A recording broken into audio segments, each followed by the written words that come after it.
এখানে আমাদের অনেক জায়গা আছে, ফেয়ার ভ্যালু গ্যাপ আছে, সেই হিসেবে আমরা এই হাইটাকে রাখতে পারি অথবা এই যে সুইংটা ছিল এটাকে আমরা ধরে রাখতে পারি। সো চলুন আমরা এখন এটাকে প্লে আউট করতে দিই, আমাদের এই ট্রেডটা কিভাবে এক্সিকিউট হয়। আর এস এর কিন্তু নিচে দিতে হবে সাপোর্টের, এটা মনে রাখতে হবে।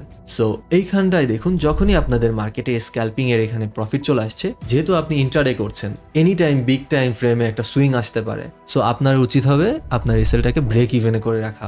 অ্যান্ড ঠিক এইখানে আমাদের কিন্তু প্রফিট চলে আসছে। এই যে আমার ট্রেড ইনিশিয়ালি এটা 0.5 লটের ছিল, আমি এখানে 50% বুক করে ফেলেছি আর 50% রান করতে দিয়েছি এই লেভেল পর্যন্ত, অথবা আমি আরো বেশি দিতে পারি। এখানে যে ভ্যালু গ্যাপ আছে এখানে, সো ওটা বড় কথা না। সো আমি এখানে ট্রেডটা কেন নিয়েছিলাম, আমার এখানে ট্রেডটা নেওয়ার রিজন ছিলই সবার ট্রেডিং স্ট্র্যাটেজি কপি করছেন ইউটিউব থেকে, টেলিগ্রাম থেকে, পেড সিগন্যাল ফলো করছেন, কিছুক্ষণ প্রফিট হচ্ছে দেখি, তারপর আবার লস, তারপর নিজে থেকে যেই এন্ট্রিগুলো নিচ্ছেন সেইগুলো একবার প্রফিটে যাচ্ছে, কিছুক্ষণ পরেই রিভার্সে চলে যাচ্ছে, লস হচ্ছে, তাই না? এমনটা অবাস্তব কিছু না, এটা সবার সাথেই হয়েছে, আমার সাথেও হয়েছে। আসলে কারণটা কি জানেন? আপনার কোনো নিজের স্ট্র্যাটেজি নাই। ফরেক্স ট্রেডিং এ নিজের একটা স্ট্র্যাটেজি না থাকলে লং টার্মে প্রফিটেবল হওয়া সম্ভব না। আপনি যতই স্ট্র্যাটেজি অনলাইন থেকে শিখেন না কেন, মনে রাখবেন সেই স্ট্র্যাটেজি কিন্তু আপনি তৈরি করেননি, আরেকজন তৈরি করেছে। ধরে নিলাম আমারটাই শিখেছেন, আমি তৈরি করেছি, আমার রিস্ক টু রিওয়ার্ড রেশিও আলাদা, আমার সাইকোলজি আলাদা। আমি 1000 টাকা যেভাবে দেখি, আপনি সেভাবে 1000 টাকা নাও দেখতে পারেন। 1000 টাকাকে আপনি অন্য চোখেও দেখতে পারেন, কম বেশি যে কোনো কিছু। সো তার জন্য আপনার নিজের একটা স্ট্র্যাটেজি থাকা দরকার, আপনার নিজের তৈরি করা। আপনার সাইকোলজির সাথে বিল্ড আপ হয়ে এই স্ট্র্যাটেজিটা যখন বের হবে, আপনি তখন ইনশাল্লাহ প্রফিটেবল হবেন। আজকে আমি আপনাদেরকে ঠিক নিজের প্রফিটেবল একটা স্ট্র্যাটেজি তৈরি করার জন্য সম্পূর্ণ রোড ম্যাপ দিয়ে দিব এই ভিডিওটিতে। এই ভিডিওটি সম্পূর্ণ দেখবেন, কেননা এই ভিডিওটিতে আপনাদের জন্য একটি গিভঅ্যাওয়ে আছে। গিভঅ্যাওয়েতে পার্টিসিপেট করতে জাস্ট লিখুন স্ট্র্যাটেজি উইন্স অ্যান্ড একটা লাইক দিবেন এই ভিডিওটিতে। সো আপনারা অটো পার্টিসিপেট করে ফেলবেন এই গিভঅ্যাওয়েটিতে। So let's start the video.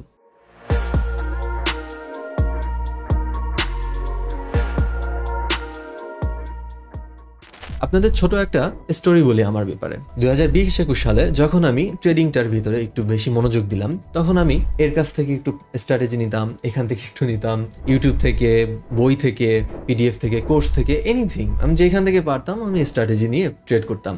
আমি দেখতাম তারা দিন শেষে প্রফিটেবল, বাট আমি কিন্তু লস করতেছি। আমি যখন তাদের ট্রেডগুলো নিতাম না, আমি কিন্তু হোল্ড করে রাখতে পারতাম না আমার ট্রেড। আমার লস হলে কেটে দিতাম, একটু প্রফিট হতো বুক করে ফেলতাম, এরকম একটা জিনিস হতো আমার সাথে অলওয়েজ। তা এর রিজনটা আমি পরে যেয়ে বুঝতে পারলাম, আমার অ্যাকচুয়ালি তাদের তৈরি করা স্ট্র্যাটেজির উপরে কনফিডেন্স ছিল না। তারা ব্যাক টেস্ট করেছিল, তাদের কনফিডেন্স ছিল, তাদের রিয়েল ব্রেন এখানে কাজে লাগিয়েছিল, বাট আমি তো অন্ধের মতো ফলো করতেছিলাম। এখানে আমার কোনো কাজ ছিল না, জাস্ট ফলো করা বাদে। সো বাট আমার তো একটা ভয় আছে, তাই না? আমার একটা ফিলিংস আছে। সো ওই ফিলিংসের জন্যই মূলত আমি কখনোই ওই স্ট্র্যাটেজিগুলো নিয়ে, প্রফিটেবল স্ট্র্যাটেজি কিন্তু, বাট আমি তবুও প্রফিট করতে পারিনি। সো তার জন্যই আমি নিজের একটা স্ট্র্যাটেজি বিল্ড করা শুরু করি, রোড ম্যাপ তৈরি করি, কি কি লাগবে, কোন কোন পয়েন্ট লাগবে, কিভাবে কি করতে হবে। আমি সেগুলো আজকে আপনাদেরকে পুরো এখানে দেখাচ্ছি পয়েন্ট টু পয়েন্ট। আমার সেই পয়েন্টগুলো ঠিক এখানে দেওয়া থাকবে। এই পয়েন্টগুলোতেই আমি আপনাদেরকে দেখাবো মাত্র সামান্য কিছু। আমার সেই পয়েন্টসগুলা ঠিক আমার এই পাশে এখনই প্রপ আপ হচ্ছে, এগুলোই আমি আপনাদেরকে আজকে দেখাবো। So buckle up. Step 1, choose your trading style. Scalper হবেন নাকি সুইং ট্রেডার নাকি ইনভেস্টর, আগে আপনাকে এটা ডিসাইড করতে হবে। আপনি দিনের ভিতরে ট্রেডিংয়ে কতটুকু সময় দিতে পারেন সেটা আপনাকে আগে বিচার করে নিতে হবে। মনে রাখবেন, স্ট্র্যাটেজি তৈরি করার প্রথম ধাপ হচ্ছে আপনার লাইফস্টাইল আর সাইকোলজি অনুযায়ী সঠিক ট্রেডিং স্টাইল বাছাই করা। নিজেকে প্রশ্ন করুন, আপনি দিনে কয়টা ট্রেড নিতে চান, কত দ্রুত প্রফিট অথবা লস করতে চান, নাকি মার্কেটের একটা বড় মুভমেন্ট আপনি ক্যাচ করতে চাচ্ছেন। মনে রাখবেন, আপনারা কিন্তু কখনোই প্রফিটেবল হতে পারবেন না যদি না আপনাদের ট্রেডিং স্টাইল লাইফস্টাইলের সাথে মিল না থাকে। Step 2, entry and exit rules create করা। ভিডিওটির স্ট্র্যাটেজি বানানোর সুবিধার্থে আমি ধরে নিলাম আপনি দুটাই করতে চান, আপনারা দুটাই করতে চাচ্ছেন, স্ক্যাল্পিং অ্যান্ড সুইং। আমি আজকে দুটারই স্ট্র্যাটেজি দেখাচ্ছি। ফার্স্টে আমরা সুইংটা দেখে নিই। ধরলাম আমরা ফার্স্টে সুইং ট্রেড করতেই যাচ্ছি। মার্কেটের একটা সুইং এর অর্থ কি? মার্কেট সুইং করছে না, মার্কেটের আমরা একটা সুইংকে ক্যাপচার করতে চাচ্ছি। এখানে আপনি হতে পারেন বায়ার অর হতে পারেন সেলার। সো চলুন আমরা চার্ট থেকে বুঝে নিই। আমরা ফার্স্টে সুইং ট্রেডের জন্য যদি কোনো স্ট্র্যাটেজি তৈরি করতে যাই, আমাদের ফার্স্টে মনে রাখতে হবে আমরা মার্কেটের ডিরেকশন বুঝতে চাচ্ছি। মার্কেট কোন মোমেন্টামে আছে বা মার্কেট কোন স্ট্রাকচারে আছে। Market normally up, down or ranging একটা মার্কেটে থাকে। সো এই তিনটায় মার্কেটই থাকে। একটা থাকে এরকম, আর একটা থাকে কিছুটা এমন। আর একটা থাকে যেটা রেঞ্জিং মার্কেট, আমরা এটাকে আরেকটু সরিয়ে নিই, যেটা রেঞ্জিং মার্কেট সেটা মূলত সাপোর্ট অ্যান্ড রেজিস্ট্যান্সই ফলো করে থাকে এভাবে, অ্যান্ড একটা নির্দিষ্ট জোনে মার্কেট মূলত এভাবে ঘুরতে থাকে। ওকে, সো এটা রেঞ্জিং মার্কেট। আমরা 3টা মার্কেট কন্ডিশন বুঝে ট্রেড করার চেষ্টা করব, স্ট্র্যাটেজি বানানোর চেষ্টা করব। হজবরওয়ালা বেশি একটা জিনিস বানানোর দরকার নেই, আপনি নতুন, আপনি নিজের একটা স্ট্র্যাটেজি তৈরি করছেন, একটু সিম্পল রাখার চেষ্টা করছি আমরা। সো ধরে নিলাম আমরা মার্কেটে সুইং ট্রেড করার জন্য বাই করব। একটা মার্কেট বাই তখনই করা যায় যদি আপনি সুইং ধরতে চান। হ্যাঁ, মার্কেট নিচে আসছে, একটা পুল ব্যাক হতে পারে অথবা একটা সাপোর্ট থেকে আপনি বাই নিতে পারেন। সো আপনার এর জন্য প্রাইস অ্যাকশনকে অল্প একটু বুঝতে হবে। প্রাইস অ্যাকশন সবাই আস্তে আস্তে বোঝে যায়, না শিখলেও সে বোঝে যায় যখন সে মার্কেট দেখতে থাকে, কেননা আস্তে আস্তে মার্কেটের মুভমেন্ট তার জন্য মুখস্থ হতে থাকে। সো এখানে যারা নতুন আছেন অল্প একটু একটা ইন্ডিকেটর ইউজ করতে পারেন, RSI divergence indicator. RSI use করবেন, জাস্ট RSI লিখলেই আপনারা পেয়ে যাবেন ইন্ডিকেটরটা। সো আমরা রিসেন্ট টাইমে ঠিক এই মার্কেটটা দেখতে পাচ্ছি, ইউরো এনজেডি CSF একটা ডাউন চ্যানেল অথবা ডাউন ট্রেন্ডে ছিল।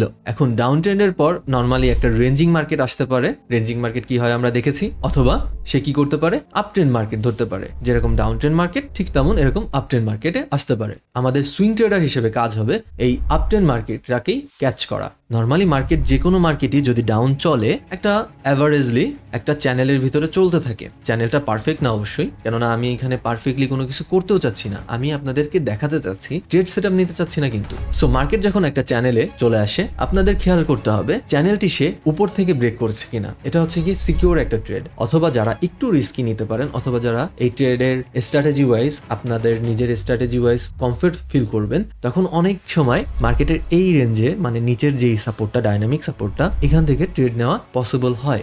সো আমরা রিসেন্টলি যদি এই মার্কেটটি 1 আওয়ারেই চলে যাই, আমরা সুইং ট্রেড ধরবো তো, সো আমরা 1 আওয়ারে চলে যাই, আমরা দেখবো এখানে যেরকম একটা ডাউন চ্যানেল ছিল, এখানেও একটা ডাউন চ্যানেল আছে। দেখেন, ডাউন চ্যানেল আঁকার সবচেয়ে সুন্দর উপায় হচ্ছে ফার্স্টে আপনারা যদি ধরেন নিচে থেকেই শুরু করেন, নিচে থেকে শুরু করে জাস্ট আপে উপরে এখানে টান দেন। একেবারে পারফেক্ট হতে হবে তার কোনো মানে নাই, বাট এরকম হলে হচ্ছে। সো মার্কেট যখন এরকম ডাউন চ্যানেলে চলে আসবে, সো আপনারা তখন এখানে একটা বাই নিতে পারেন। এটা আপনার স্ট্র্যাটেজি হতে পারে। এখন স্ট্র্যাটেজিটা কি হয়, এটা আপনার একটা কৌশল। তো আপনি এখানে কি করবেন, নেক্সট 100 একটা ট্রেড নেবেন। ঠিক এখানে একটা ট্রেড নিলেন। ট্রেডটা কিভাবে নিলেন, আপনারা এক্সনেসের এখানে টার্মিনালে এসে আপনারা ব্যাক টেস্ট করে নেবেন, এটা ফ্রি তো এখানেই নেবেন। আপনারা এইভাবে একটা ট্রেড নিলেন। আপনারা মনে রাখবেন ব্যাক টেস্ট করতেছেন, রিয়েল ট্রেড না, কিন্তু আপনারা এখান থেকে ডাটা নিচ্ছেন, তথ্য নিচ্ছেন। সেই তথ্যের ভিত্তিতেই আপনি বুঝবেন আপনার স্ট্র্যাটেজিটা কতটা সাকসেস রেট বহন করছে। সো এখানে আপনি একটা ট্রেড নিলেন, ধরে নিলাম মার্কেটটা আস্তে আস্তে উপরে গেল। আপনি এভাবে দেখবেন 100টা ট্রেড নেওয়ার পর কতগুলা প্রফিট হচ্ছে,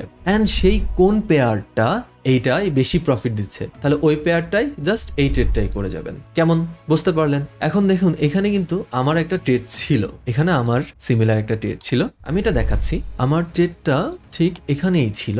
আমিও RSI দেখি, ডাইভারজেন্স দেখি ট্রেড নিয়েছিলাম। এই যে আমার ট্রেড, ইনিশিয়ালি এটা 0.5 লটের ছিল। আমি এখানে 50% বুক করে ফেলেছি, অ্যান্ড 50% রান করতে দিয়েছি এই লেভেল পর্যন্ত, অথবা আমি আরো বেশি দিতে পারি। এখানে যে ভ্যালু গ্যাপ আছে এখানে, সো ওটা বড় কথা না। সো আমি এখানে ট্রেডটা কেন নিয়েছিলাম, আমার এখানে ট্রেডটা নেওয়ার রিজন ছিলই ওই যে আমার স্ট্র্যাটেজি ওয়াইজ আমি এখানে আমার একটা ডাউন চ্যানেল ক্রিয়েট করেছি, ঠিক এই বরাবর আমি একটু আগে করেছিলাম। ওকে, সো দেখুন আমি এটাকে একটু ক্লিয়ার করি আপনাদের বোঝার স্বার্থে। আমার মনে হচ্ছে আপনাদের একটু কষ্ট হয়ে যাবে এটা যদি আমি রাখতে থাকি। ওকে, সো দেখুন এখানে যখন মার্কেটে ছিল, আমার মূলত 4 আওয়ারে চলে যেতে হবে। আমি এটা 4 আওয়ারে ট্রেড নিয়েছিলাম। আমার 4 আওয়ারে যে চ্যানেলটা ছিল, এই চ্যানেলে এখানে সাপোর্ট, এখানে সাপোর্ট, অ্যান্ড আমরা জুম করলে এখানে প্রাইস অ্যাকশনে বুঝবো যে এখানে রিজেকশন কিছু ছিল। সো আমার এই রিজেকশন ক্যান্ডেলের পরেই আমার এন্ট্রিটা ছিল বাই ট্রেড। সে প্রফিটে গিয়েছিল, এখানে 50 নিয়েছি, সে আবার নিচে এসেছে, এখানে আবার আমি এন্ট্রি নিয়েছিলাম, এখানেও আবার আমি ক্লোজ করেছি। এটা আমার টেলিগ্রাম চ্যানেলে আছে, লিঙ্ক নিচে দেওয়া থাকবে। অ্যান্ড ঠিক এই বরাবর আমার এসএলটা ছিল, এখানে যে রেঞ্জিং লো ছিল এর নিচে আমার এসএল দিয়ে রেখেছিলাম। অ্যান্ড আমার টেক প্রফিট থাকবে এখানে অথবা এখানে। এটা কিন্তু আমার স্ট্র্যাটেজি ওয়াইজ আমি ট্রেড নিয়েছিলাম, আমি কিন্তু প্রফিট করেছি। এটা আমার ডাটা আছে, আমি এখানে 100, 200, 1000 ট্রেডও নিয়ে ফেলেছি। সো আমি এখানে ভালো মতো জানি এই ট্রেডটা যদি লসও করে, আমাকে কমপক্ষে 2 বার উপরে সুইং দিয়ে তারপরে লস করবে ইনশাল্লাহ। সো আমি তখন কিন্তু আমার যেই 50% বুক করছি না, আমি অলরেডি কিন্তু 2 বার 50% বুক করেছি, তবুও আমার লট সাইজ কিন্তু আমার ইনিশিয়ালি যেটা ছিল তার 50% আছে। কিভাবে? Cause I know how market works in my trading strategy. এভাবে আপনাদেরও ট্রেডিং স্ট্র্যাটেজিকে মিলায় আপনাদের সাইকোলজির সাথে করতে হবে। আই হোপ আমি আপনাদেরকে এই বিষয়টা বোঝাতে পেরেছি।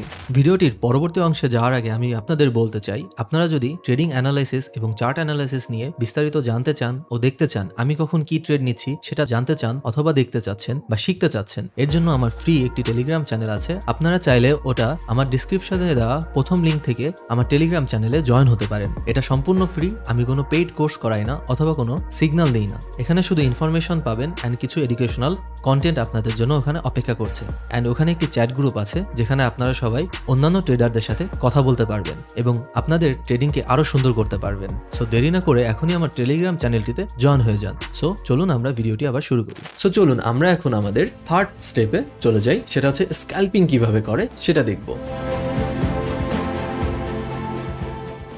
এখন ধরি আপনি বলছেন আপনি অ্যাকচুয়ালি সুইং ট্রেড করবেন না, এতটা পেশেন্ট আপনার ভিতরে নাই, এভাবে এত লং টাইম আপনি হোল্ড করতে পারছেন না বা ওয়েট করতে পারছেন না। আপনি চান প্রতিদিন আপনি কিছু চার্ট দেখবেন, সেখান থেকে আপনি আপনার একটা সেটআপ বের করে ট্রেড করবেন। সো ওটাও পসিবল অ্যাকচুয়ালি।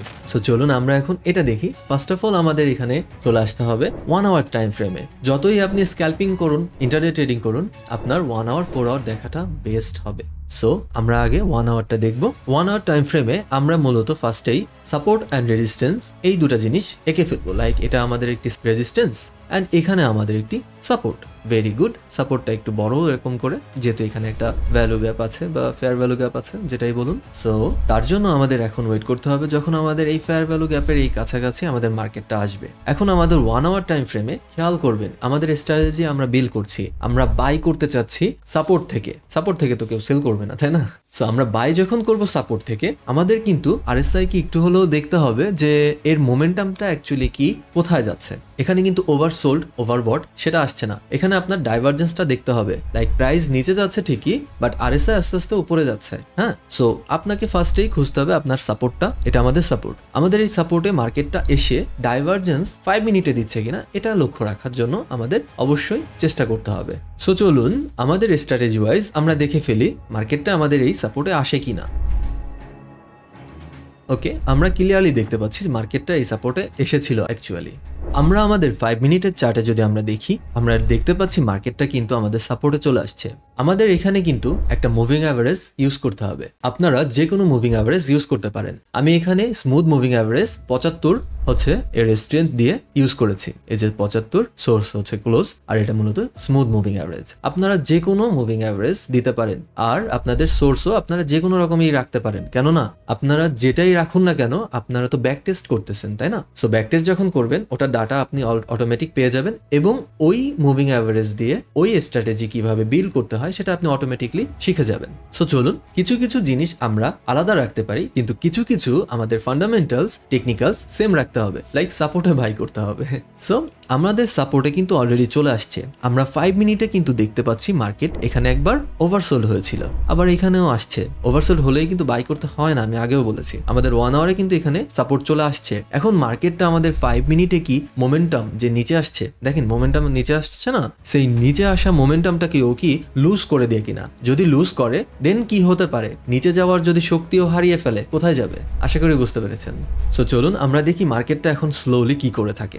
আমরা এখানে জুম করলে দেখতে পাচ্ছি আমাদের আরএসআই কিন্তু আস্তে আস্তে উপরে যাচ্ছে এবং মার্কেটটা কিন্তু স্লোলি নিচে আসছে এর সাপোর্টের এখানে। এন্ড সাপোর্টে বায়ার্স থাকে, এ কিন্তু পোস্ট দিতে পারছে না। আগে যেভাবে আমাদের এইখান থেকে ঘাটাঘাট ঘাটাঘাট ঘাটাঘাট ঘাটাঘাট ঘোড়ার মতো করে চলে আসছে, এখানে কিন্তু কচ্ছপের মতো আস্তে আস্তে যাচ্ছে। সো বোঝা যায় কিন্তু মার্কেটটা কিন্তু তার মোমেন্টাম হারাচ্ছে, মার্কেটটা কিন্তু তার স্ট্রেংথ হারিয়ে ফেলছে। সো ডাউনের পর যদি ওর শক্তি হারিয়ে ফেলে, অবশ্যই ও উপরের দিকেই যায়। সো আমাদের কিন্তু এখানে বাই সেট আপ থাকে। আমাদের আরএসআইও দেখতে পাচ্ছি একটু লং আছে।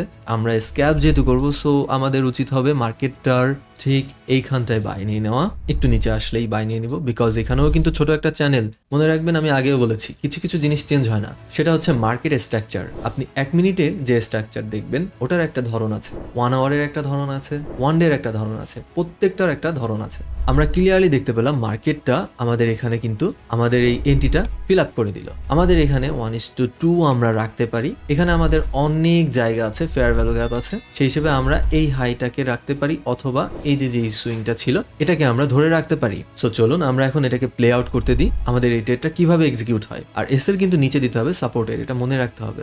সো এইখানটায় দেখুন যখনই আপনাদের মার্কেটে স্ক্যাল্পিং এর এখানে প্রফিট চলে আসছে, যেহেতু আপনি ইন্ট্রাডে করছেন, এনি টাইম বিগ টাইম ফ্রেমে একটা সুইং আসতে পারে। সো আপনার উচিত হবে আপনার এসএলটাকে ব্রেক ইভেনে করে রাখা। অ্যান্ড ঠিক এইখানে আমাদের কিন্তু প্রফিট চলে আসছে। সো এখানে কিন্তু আমরা ক্লিয়ারলি দেখতে পেলাম মার্কেটে কিভাবে আমরা প্রফিট নিতে পারি স্ক্যাল্পিং অথবা ইন্টারডে ট্রেড করে। সো আপনারা ঠিক এভাবেই আপনাদের স্ট্র্যাটেজিটা নিতে পারেন। দেখেন এটা কিন্তু খুবই সিম্পল একটা স্ট্র্যাটেজি ছিল। আমরা একটা রিক্যাপ দেওয়ার চেষ্টা করি আমরা ইন্টারডে ট্রেডিংটা কিভাবে করলাম। আমরা ফার্স্টে 1 আওয়ারে গেলাম, 1 আওয়ারে যে আমরা আমাদের সাপোর্ট দেখলাম, সাপোর্টে মার্কেট আসছে কিনা। যদি সাপোর্টে ওই ট্রেডিং পেয়ারটা চলে আসে, আমরা ওখানে সাপোর্টটাকে ফার্স্টে মার্ক করলাম। সাপোর্টটাকে মার্ক করার পর আমরা ওয়েট করলাম 5 মিনিট চার্টে সাপোর্টটায় কখন আমাদের আরএসআই ডাইভারজেন্স চলে আসবে বুলিশ ভাবে। কেননা মার্কেট যখন ওর মোমেন্টাম হারাবে, মার্কেট কিন্তু ও উপরের দিকে পুলব্যাক দিবেই, ও যতই ডাউন ট্রেন্ডে থাকুক না কেন। সো আমরা সেই পুলব্যাকটাকেই ঠিক এখানে ক্যাপচার করে আমাদের সুন্দর মতো প্রফিট নিয়ে নিলাম। অ্যান্ড এইখানে স্মুথ মুভিং অ্যাভারেজটা এই জন্য ইউজ করা হয়েছে যে এই মুভিং অ্যাভারেজের নিচে থাকলেই মূলত আমরা যেন বাই ট্রেডটা নিতে পারি, কেননা মার্কেট অলওয়েজ মুভিং অ্যাভারেজকে টাচ করতে ভালোবাসে। সো এভাবেই আপনি নিজের একটা স্ট্র্যাটেজি বিল্ড করতে পারেন। কিন্তু মনে রাখবেন আপনি যেটাই করুন না কেন, যেভাবেই আপনি বিল্ড করার চেষ্টা করুন না কেন, অবশ্যই যেন ব্যাক টেস্ট করতে পারেন। Step 4, risk management. একটা স্ট্র্যাটেজি কিন্তু কখনোই প্রফিটেবল হয় না যখন সেটা লস হ্যান্ডেল না করতে পারে। আপনাকে অলওয়েজ পূর্ব থেকে নির্ধারণ করে রাখতে হবে আপনি নিজের ক্যাপিটালের কত পার্সেন্ট অ্যাকচুয়ালি রিস্ক নিতে চাচ্ছেন। আমার এখানে দেখুন 2:1, যাই হোক আমি এটা একটু গোলায় ফেলি। এনিওয়েজ আমার এখানে দেখুন আমি কিন্তু 2.37x প্রফিট নিয়েছি। আমার 1 টাকা যদি যেত, আমার 2 টাকা 37 পয়সা তার এগেনস্টে প্রফিট আসতো, এরকমই ছিল আর কি। এখানে কিন্তু আমার risk to reward ratio high আছে। আপনাকেও এভাবে নিজের risk to reward ratio high maintain করে সঠিক জায়গায় এন্ট্রি নিতে হবে, স্পেশালি আপনি যদি ইন্টারডে বা স্ক্যাল্পিং করে থাকেন। সুইং ট্রেডিং এর ক্ষেত্রে সেটা আবার প্রযোজ্য নয়। আপনি সুইং ট্রেড অনেক ছোট লটে ট্রেড নিতে পারেন অ্যান্ড আপনি পজিশন বিল্ড স্লোলি করে আসতে পারেন।